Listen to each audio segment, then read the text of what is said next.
GIFs have a bunch of capabilities and a bunch of limitations that you know one when you see it. And it's a powerful way to deliver a little amount of content. I'll get to a point where it's starting to look really good, and then I'll just stare at it and I'll just watch it. That's when I know that I'm on the right track. That's what these do. They show you one very small, beautiful thing about life.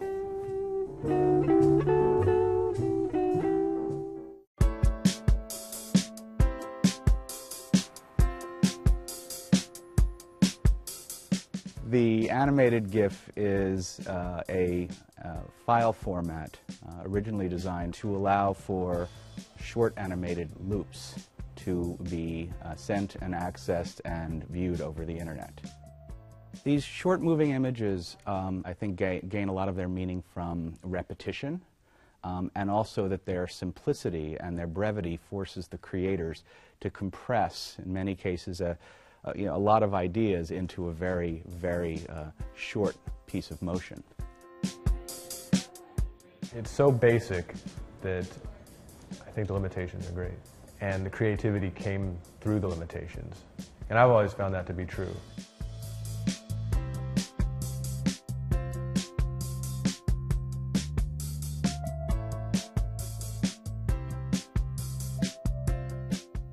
You know, every time a new type of photography comes out, it allowed that generation of photographers to re-communicate something that we've already seen. How many times have there been beautiful collections on the streets of Paris? And I feel like we now have that privilege of communicating in this day and age with this new type of photography and show people something that they've already seen hundreds and hundreds of times in a new way. There's a resurgence of interest in them, perhaps partially because of the popularity of various social networks and this explosion of creativity that has occurred over the internet, where people don't just consume media, they create media.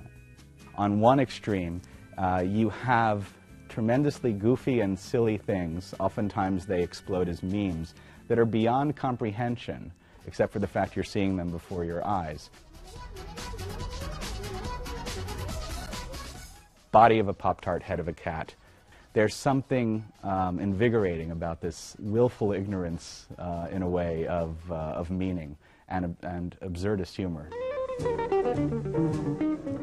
On the other end, you have very beautiful, rarefied, artistically composed, slightly moving, slightly still images.